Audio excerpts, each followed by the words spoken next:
கிணற்றுக்குள் தவறி விழுந்து 3 நாட்களான நிலையில் உயிர் போராட்ட குரலை கேட்டு கண்டுபிடித்த சிறுவன் செல்போனில் தீயணைப்புத்துறையின் போன் நம்பரை கண்டுபிடித்து உதவிக்கு அழைத்து உயிர் காப்பாற்றியுள்ளார்.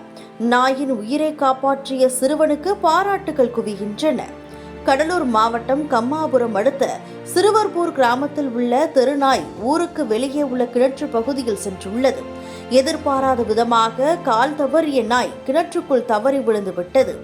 ஊருக்கு ஒதுக்குப்புறமாக இருந்ததாலும் கிணறு முழுவதும் பராமரிப்பு இல்லாமல் செடிகள் அடர்ந்து படர்ந்து கிடந்ததால் கிணற்றில் நாய் விழுந்தது யாருக்கும் தெரியவில்லை. கிணற்றுக்குள் தண்ணீர் இருந்ததால் கிணற்றுக்குள் நீச்சல் அடித்தபடி தன்னை யாராவது காப்பாற்ற வரமாட்டார்களா என்று உயிர் பயத்திலும் 3 நாட்களாக நாய் குரைத்து மனிதர்களின் உதவியை எதிர்பார்த்து காத்து கொண்டிருந்தது. 2 நாட்களுக்கு மேல் ஆகிவிட்டதால் நாயின் குரைக்கும் சத்தமும் குறைய தொடங்கியது. இருப்பினும் உயிர் பயத்தில் நாய் ஊளையிடத் தொடங்கியது. பொதுவாக இரவு நேரத்தில் நாய்கள் குரைத்தால் யமன் வருவதை அறிந்து நாய்கள் ஊளையிடுவதாக கூறி பொதுமக்கள் அஞ்சுவது வழக்கம். ஆனால் நாய்க்கே உயிர் பயம் ஏற்பட்டு ஊளையிட்டது. எதிர்பாராத விதமாக சிறுவரப்பூர் பிள்ளையார் கோயில் பகுதியைச் சேர்ந்த சந்திரசேகர் என்பவரது 13 வயது மகன் ஜெய் என்கிற ஜெயகந்தன் கிணற்றுக்கு அருகே சென்று பார்த்துள்ளார். நாய் ஊளையிடும் சத்தம் கேட்டு பயந்து போனார்.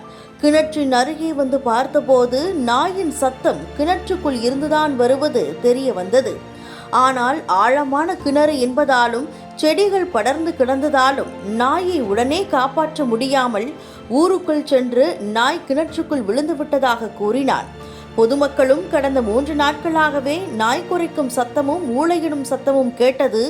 ஆனால் அது கிணற்றுக்குள் இருந்துதான் வருகிறது என்பது தெரியவில்லை எனவும் கூறினர். கிணற்றின் மீது படர்ந்து கிடந்த செடிகளை வெட்டிவிட்டு பார்த்தபோது கிணற்றுக்குள் தண்ணீரில் நாய் உயிருக்கு போராடி கொண்டிருப்பது தெரிய வந்தது. கிணற்றுக்குள் பொதுமக்கள் இறங்க தயாராக இல்லாததால் சிறுவன் அப்பகுதியைச் சேர்ந்தவர் கையில் வைத்திருந்த செல்போனை வாங்கி தீயணைப்பு துறையினரின் அவசர தொடர்பு எண்ணை கண்டுபிடித்து போன் செய்து தகவல் கொடுத்தார். இதனையடுத்து விருதாச்சலம் தீயணைப்புத்துறை வீரர்களும் விரைந்து வந்தனர்.